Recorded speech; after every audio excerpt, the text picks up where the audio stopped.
y'all, it's the Plant Ninja, and I'm here today with my husband Sean, who is a fellow plant enthusiast, and he is going to share some of his bonsai techniques for air layering. And the reason we're doing this is I have a Japanese maple that really needs some pruning, and Sean thought that maybe it'd be a great opportunity to use some of the branches that I would prune and air layer them so that he can use them as a bonsai later or for grafting purposes or things like that. So we're going to discuss how to do that today.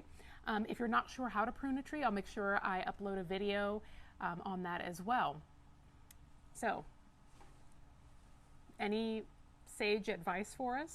Yes, so one of the reasons why I want to talk about air layering is it is definitely a pretty straightforward, it's a very simple way to do two things. Either you want a genetic identical plant that let's say for instance you're working on some azaleas, you just love how those flowers or those hydrangeas, how those particular flowers are blooming for that particular plant.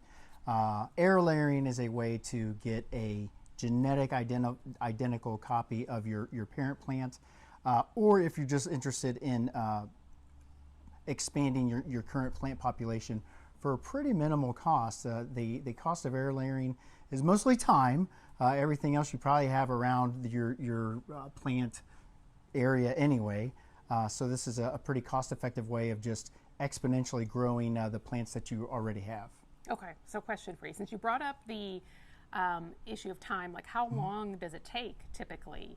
Well, anytime you're trying to do something new, there's a learning curve. But once you get the hang of your average air layering technique, it's probably only going to take maybe 10 minutes from start to finish once you get all your equipment laid out. Okay. And it then won't take long at all. how long does it take for roots to take shape, I guess? Yeah, every plant is different, so really figure out when your particular plant that you want to propagate is feeding itself for the autumn. Really, the opportune time to air layer in general is the early spring for deciduous trees, and a little bit later inside the spring for coniferous trees or evergreen trees. Mm-hmm. Yeah. But usually when you're taking advantage of the plant's ability to feed its own roots.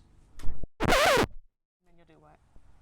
Really, you can air layer at any time during the growing season or the autumn season, as long as you protect the wound that you're about to give this plant very well. You can air layer whenever you want to. That's right, because we do what we want here. That's right. We're in Texas.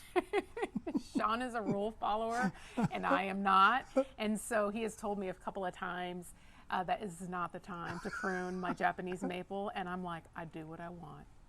So anyway, but probably not a great idea. And if I kill my tree, I will have no one else to blame but myself. So taken, point taken. Okay, so we talked about how long the process will take, and then we talked about how long the air layering technique takes to, I guess, work. Oh, you did ask how long it's going to take for the roots to come out. Right, okay. Yeah, every plant's different, but usually within a few months, you'll have enough roots to separate that layer from the parent tree. Okay, a few months.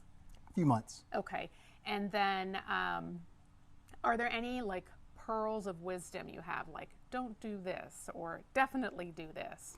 One of the main ones is, especially if you don't have any root hormone running around, that's an optional step. After you wound the branch, you do have the option of putting some type of rooting hormone or some growth hormone around the wound. So a great tip that I've learned is if you make the initial incision right below or at some leaf nodes of the branch, there's natural growth hormones in those things anyway. So below or at the leaf node? Yeah, pretty much right there at the leaf node, right below it. Those leaf nodes have a ton of auxins inside them. All you botanists out there might know what I'm talking about. It'll just take advantage of the fact that those are already stored up in the leaf nodes. So I have learned that root hormone for air layering is an option. It's not necessary. So he's cute and he's smart. So, all right, well, I hope you guys enjoy the video, so stay tuned. So here you see the materials you'll need. We have water, sphagnum moss, plastic wrap, wire to secure the wrap, And we also have a foil and a knife to wound the bark. You're going to want to wound the bark enough to remove not only the bark, but the green just underneath the bark at about maybe half an inch to an inch in length. Here's the actual Japanese maple we're working on. This particular cultivar is known as an Emperor 1, which is a type of bloodgood Japanese maple. These are known for their rich red and purple foliage, and they tend to be a little bit more heat and sun tolerant, which is very important here in Texas. The blue tape you see is where I've marked the branches that I want to remove later. Most of these are branches that are either growing toward the midline or they are cross branches.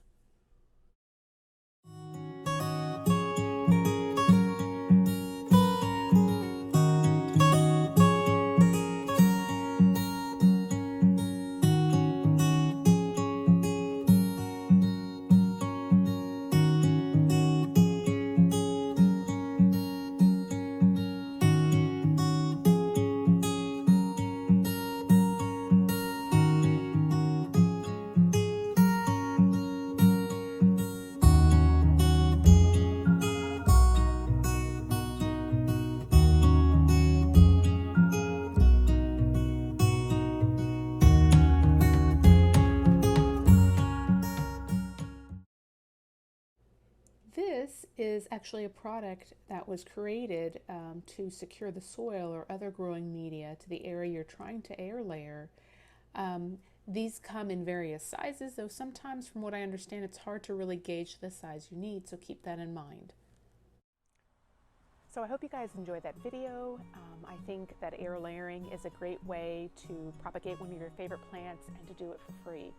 So I will keep you posted on how our air layering project is going. Japanese maple is the one that we have is just beautiful, and I hope that we get it to take.